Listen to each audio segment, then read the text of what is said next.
मी विजय Chandrakant one way. आज आपण light bill या घटकावर माहिती पाहणार आहोत, चर्चा करणार आहोत. आत्ताच आपण कॉम्प्युटरचा पीसी ओपन केलेला आहे, त्याच्यात लाईट बिल असं टाईप केल्यानंतर इथं लाईट बिल पहिलं टाईप केलेलं असल्यामुळे आलेलं आहे. पहिली जी लिंक होती महावितरणची, त्या लिंकवर क्लिक केल्यानंतर आपल्याला हे लाईट बिल दिसते. इथं कंझ्युमर आयडी जो काही आपला असेल 12 अंकी, तो जर टाईप केला तर लगेच आपल्याला त्या लाईट बिलाची माहिती मिळते. मी आता कंझ्युमर आयडी टाईप केलेला आहे. यानंतर जो इथला कॅप्चर कोड आहे, तो कॅप्चर कोड आपल्याला खाली टाईप करायचा आहे. त्यानंतर माहिती नोंद करामध्ये केल्यानंतर आपल्याला ते व्ह्यू बिल असं येतं.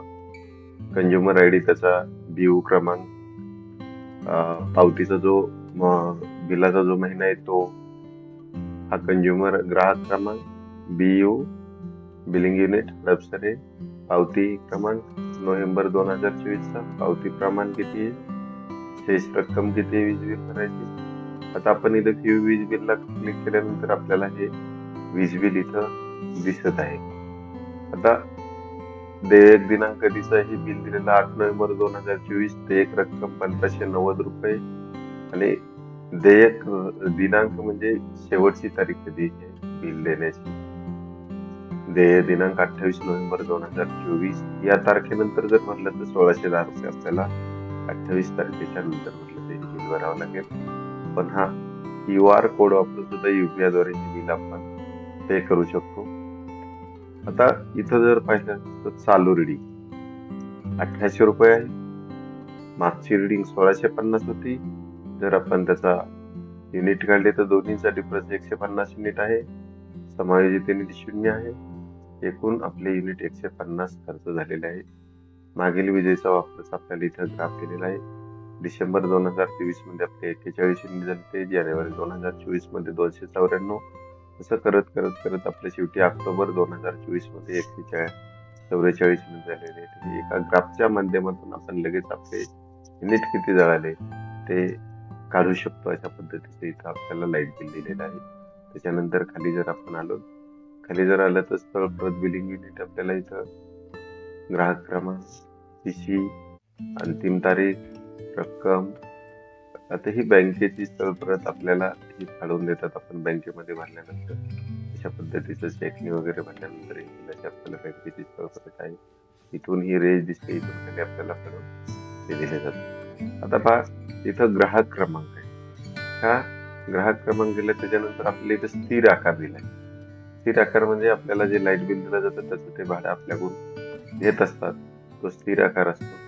वीज आकार म्हणजे 985 रुपये हे आपलं लाईट जळलेली आहे, आपण जे काही खर्च केलेले आहे त्याचं हे आहे. ते जर आपण पाहिलं, आपण कॅल्क्युलेटरवर जर करून पाहिलं तर ते आपल्याला अशा पद्धतीनं त्याचे दर आकारले जातात. ते दिलेले 0 ते 100 पर्यंत 4.71. आपण खर्च केलेले युनिट इथं 150, 150. तर आपल्याला 150 युनिट 100 युनिट पर्यंत 4.71 रुपये 0 ते 100 पर्यंत लावले जातात. आपण जर 100 युनिटचा खर्च काढला गुणिले 4.71 केलं तर आपल्याला 471 रुपये होतात. उरलेले 50 युनिट येतात. त्या 50 युनिटचा जर आपण खर्च काढला, 50 युनिटचा 100च्या पुढे आपल्याला खर्च आहे 100 ते 101 ते 300 पर्यंत 10 रुपये 29 पैसे. तर आपण याच्यात गुणिले 10 रुपये 29 पैसे असं जर केलं तर आपले ते 514 प्लस पहिले 471 100 युनिटचे, अशा पद्धतीने आपला 985 रुपये एकूण खर्च आलेला आहे. 985 म्हणजे 50 युनिटचं 100 युनिट पेक्षा जास्त खर्च आलेला आहे इथं. अशा पद्धतीने आपलं हे लाईट बिल आहे. वीज आकार हे आपल्याला येत असतं. अगदी टॅली जुळलेली आहे पहा इथं. नंतर वहन आकार म्हणजे आपल्या घरापर्यंत पोहोचेपर्यंत जे लाईट पोहोचण्यासाठी आहे, वीज पोहोचण्यासाठी जो खर्च येतो तो 175.50 1.17 रुपये पर युनिट. आपण जर इथे त्याचं कॅल्क्युलेशन काढलं 150 गुणिले 1.17 आपला तो 175.50 तो खर्च तोही टॅली झालेला आहे. इंधन समायोजन आकार 85 रुपये आणि हा स्थिर आकार, वीज आकार, वहन आकार आणि इंधन समायोजन आकार याच्यावर आपल्याला 16% विजेचा टॅक्स आहे, विजेचं शुल्क आहे. वीज विक्री कर 0 आहे, व्याज 0 आहे, इतर आकार पण 0 आहे आणि चालू वीज देयक असं मिळून आपलं टोटल 1593 रुपये आपण भरायचे आहे. निव्वळ थकबाकी जर आपण पाहिली जमा 15.4 समायोजित रक्कम -16.48 व्याजाची थकबाकी एकूण थकबाकी अशा पद्धतीने हे सगळं लावून आपलं 1590 पर्यंत वीज बिल जात आहे. त्याच्यानंतर आपण इथं पाहतोय 0 ते 100 पर्यंत 4.71 हे आपल्याला दर येतं. 101 ते 300 पर्यंत 10.29, 301 ते 500 पर्यंत आपले 14.55 रुपये दर आहे. 501 ते 1000 आपल्याला 16.64 रुपये दर आहे आणि 1000 पेक्षा जास्त जर असेल तर 16.64 रुपयेच आपल्याला विजेचा दर आहे. अशा पद्धतीने आपल्याला वीज बिलाचं शुल्क आहे. आपण हे करू शकतो. मागे डिजिटल भरणा जर केला तर आपल्याला सूट 3 रुपये 30 पैसे भेटते. मागील भरण्याची सूट 13 रुपये 18 रुपये झालेली आहे आपल्याला तत्पर भरणा केल्याबद्दल. अशा पद्धतीचं वीज बिलाचं आपल्याला माहिती त्या बिलामध्ये सगळी दिलेली असतं. हा महाराष्ट्राचा आदेश दिनांक जे काही GR असतो त्या GRचा दिलेला आहे. ते वीज जर रोखीत कपात करण्याची मर्यादा 500 रुपये इतकी राहील. सुरक्षा ठेव वीज बिल नसल्याबाबतची तक्रार करण्यासाठी सध्या उपलब्ध असलेल्या सुविधा व्यतिरिक्त नवीन पर्याय उपलब्ध आहेत. नोंदणीकृत मोबाईलवरून आपण मिस कॉल देऊ शकता.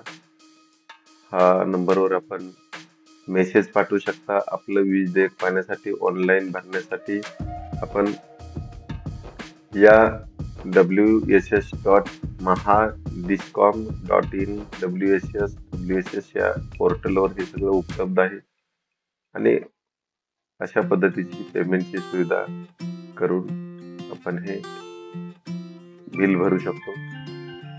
इथं टोटल ऑफिसचा पत्ता वगैरे त्यांनी दिलेला आहे. बिलिंग कंप्लेंट कॉन्टॅक्ट IGRC ला आपण करू शकतो. त्याच्या office superintending engineer Pune rural circle admin BLD block number 301 Pune 411 011 phone number पण दिलेला आहे. जर आपल्याला इथं तक्रारीचं समाधान झालं नाही तर पुढील ठिकाणी पण आपण तक्रार करतो. GGRF 985 MSEDCL Kasba Peth phone त्यांचा पण नंबर दिलेला आहे आपल्याला. अशा पद्धतीने जर आपल्याला एखाद्या ट्रान्झॅक्शन मध्ये ऑनलाईन पेमेंट करताना काही जर क्वेरी असेल तर आपण हेल्प डेस्क pg@mahadiscom.in असं जर काही असेल तर इथं आपण त्याची तक्रार देऊन ती ऍक्सेप्ट केली जाते आपली. अशा पद्धतीने आपण आज टोटल बिलाची माहिती पाहिली आणि ते बिल कसं सबमिट करायचं हेही पाहूयात आपण. जमा करण्याची रक्कम दिलेली आहे. इथं ऑनलाईन पेमेंटसाठी आपण RTC सहमत आहोत अशी क्लिक केल्यानंतर इथं पे नाव केल्यानंतर आपल्याला हे बिल भरण्यासाठी ऑप्शन येतं आणि इथून पुढे आपण हे ऑप्शन कोणत्या बँकेतून भरणार, कसं भरणार, क्रेडिट कार्डने भरणार, डेबिट कार्डने भरणार, इंटरनेट बँकेने भरणार, डिजिटल वॉलेट, कॅश किंवा UPI. तर आपण असं UPI जरी सिलेक्ट केलं इथं तर आपल्याला वेगवेगळे ऑप्शन येतात. त्या UPI चा QR कोड पण येतो. आपण जर असं हे केल्यानंतर एखादा ऑप्शन जर हे सिलेक्ट केलं तर आपल्याला QR कोड पण येऊन जातो. अशा पद्धतीने आपण त्या QR कोडवर हे 5 मिनिटाच्या अगोदर बिल भरू शकतो. अशा पद्धतीचं आपण आज बिल व त्यावर आधारित पूर्णपणे चर्चा केलेली आहे. धन्यवाद.